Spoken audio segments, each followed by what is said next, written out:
얼마 전에 몇 분이 댓글에 이런 문의를 주셨습니다. 목사님, 권능 간사에 대해 알고 싶은데 이에 대해 설명해 줄 수 있나요? 또 어떤 분은 우리는 언제 은사나 권능을 받을 수 있고 또 하나님이 이러한 것을 주신다면 그 목적이 무엇인가요? 라며 질문을 주셨습니다. 여러분, 요즘 시대는 은사나 권능이 그리 중요하게 대두되지 않고 있습니다. 왜냐하면 현대시대에서는 은사와 권능의 필요성이 약화되고 있기 때문입니다. 예를 들어 이스라엘 백성들이 홍해 앞에 섰을 때는 하나님의 권능이 아니고는 이 홍해를 건널 수 없는 시대였습니다. 하지만 지금은 어떻습니까? 굳이 홍해가 갈라지지 않더라도 배를 타고 쉽게 홍해를 걷는 시대가 되지 않았습니까? 또 우리에게 병이 생겼을 때는 어떻습니까? 의료기술의 발전으로 이제 웬만한 병들은 병원에서 다 치료할 수 있게 되지 않았습니까? 그래서 이런저런 이유들로 인해 현대사회에서 은사나 권능의 중요도가 많이 약화된 것이 사실입니다. 이래서 어떤 분들은 하나님의 은사와 권능이 중지되었다고 말하는 분들도 있습니다. 그렇다면 여러분, 이 말처럼 시대의 변화와 함께 하나님의 은사와 권능이 중지되었고 더 이상 하나님의 권능과 은사는 역사하지 않는 걸까요? 그러나 여러분, 성경은 분명히 말합니다. 하나님은 권능의 하나님이시라고요. 그리고 성령님은 우리의 각 사람에 맞게 은사를 나눠주신다고요. 그러면 여러분, 우리가 여전히 하나님의 은사나 권능을 경험할 수 있다면 우리는 언제 어떨 때 하나님의 은사나 권능을 경험할 수 있을까요? 이제부터에 대해 함께 배우기 원합니다. 저는 오래전에 한 목사님이 권능을 받기 위해 기도하는 것을 보았습니다. 이분은 하나님으로부터 권능을 받기 위해 40일 동안이나 금식 기도를 하셨습니다. 여러분, 예수님이 광야에서 40일 금식한 후에 어떻게 되셨습니까? 강력한 성령의 능력이 임하시지 않았습니까? 이 목사님은 이것을 바라고 40일 동안 기도를 하신 것입니다. 그럼 여러분, 이분이 40일 동안 금식 기도를 하신 후에 어떻게 되었을까요? 권능이 임했을까요? 아쉽게도 아무런 은사도 권능도 나타나지 않았다는 것입니다. 그런데 여러분, 저에게도 이와 비슷한 경험이 있습니다. 신학생 때 매주 금요일날 삼각산에 가서 몇 년을 기도한 적이 있습니다. 선배님들이 진단반, 농담반으로 권능을 받으려면 산에 올라가서 소나무 뿌리 하나는 뽑아야 한다고 하시기에 매주 금요일날 산에 올라가 밤이 새도록 은사와 권능을 달라고 기도한 적이 있었습니다. 그러나 결국 저도 아무런 은사도 권능도 받지 못했습니다. 그렇다면 여러분, 성경은 분명히 하나님은 권능의 하나님이시라고 하시고 또 성령님이 우리에게 은사를 나눠주신다고 하시는데 왜 은사나 권능이 임하지 않는 걸까요? 여러분, 여기에는 분명한 이유가 있습니다. 그것이 무엇이냐? 그것은 하나님이 우리에게 어떤 목적으로 은사나 권능을 주시는지 모른 채 이것을 구했기 때문입니다. 여러분, 예수님은 권능이 어떤 목적을 위해 부어지는지에 대해 분명히 말씀하셨습니다. 오직 성령이 너희에게 임하시면 너희가 권능을 받고 예루살렘과 온 유대와 사마리아와 땅끝까지 이르러 내 증인이 되리라 하시니라. 여러분, 예수님은 권능이 어떤 이유와 목적을 위해 주어진다고 하십니까? 예수님은 권능이 세상에 복음이 전파될 때 이것을 위해 부어진다고 말씀하셨습니다.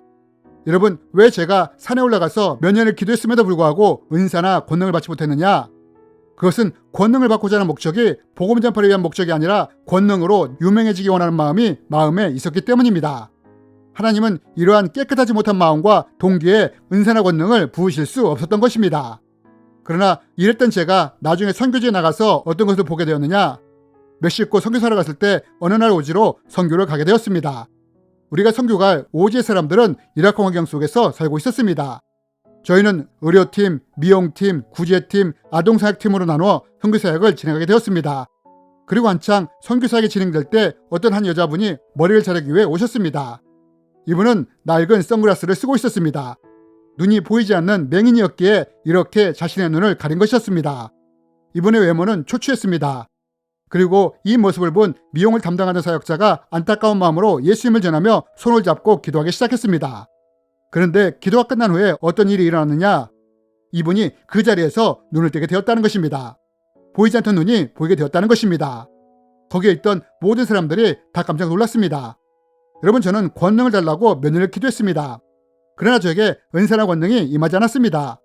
하지만 복음이 전해지는 선교지에서 하나님의 권능이 임하는 것을 본 것입니다. 여러분, 우리가 언제 하나님의 권능과 은사를 경험할 수 있느냐? 복음이 전해지는 현장에서 영혼 구원을 위한 애통한 마음 있는 곳에 복음을 전하면서 자신의 한계를 느끼며 하나님께 기도할 때 이러한 곳에 하나님의 권능과 은사가 나타난다는 것입니다. 복음이 예루살렘과 온 유대와 사마리아와 땅끝까지 향해 나갈 때 권능과 은사가 동반되는 것입니다. 여러분, 이렇게 눈을 뜬 사람과 함께 이후에 드려진 예배가 어땠을까요? 이것을 본 마을 사람들에게는 어떤 변화가 일어났을까요? 여러분, 이것이 하나님이 우리에게 권능 간사를 부어주시는 목적인 것입니다. 영혼을 구원하기 위해 복음을 효과적으로 전하도록 하기 위해 하나님이 부어주시는 것입니다. 만약 어떤 목회자가 양들에게 좋은 꼴을 먹여주기 원하는데 자신의 능력에 한계를 느끼며 하나님을 의지하며 도움을 구할 때 하나님이 이때 은사를 부으실 수 있는 것입니다. 주님이 맡겨주신 양들을 잘 양육하고 싶은데 제 능력이 부족합니다.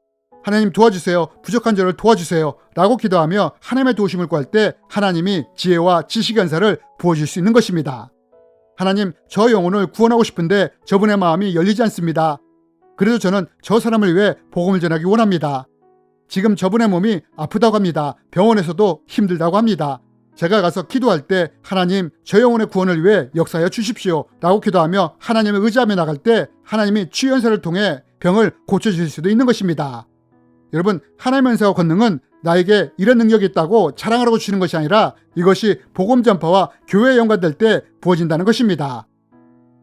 어떤 사람에게는 성령으로 말미암아 지혜의 말씀을, 어떤 사람에게는 같은 성령을 따라 지식의 말씀을, 다른 사람에게는 같은 성령으로 믿음을, 어떤 사람에게는 한 성령으로 병 고치는 은사를, 어떤 사람에게는 능력 행함을, 어떤 사람에게는 예언함을, 어떤 사람에게는 영들 분별함을, 다른 사람에게는 각종 방언 말함을, 어떤 사람에게는 방언들 통역함을 주시나니 이 모든 일은 같은 한 성령이 행하사 그의 뜻대로 각 사람에게 나누어 주시는 것이니라. 여러분, 어떤 분들은 말합니다. 하나님의 은사와 권능은 초대교회 이후에 사라졌다고 말입니다. 하지만 여러분, 정말 그럴까요?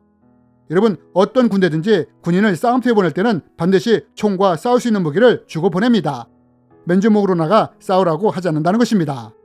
그럼 여러분, 하나님은 어떠실까요? 하나님이 은사와 권능은 사도들에게만 주고 그 위의 사람들에게는 맨손으로 복음을 전하라 하실까요? 그렇지 않다는 것입니다.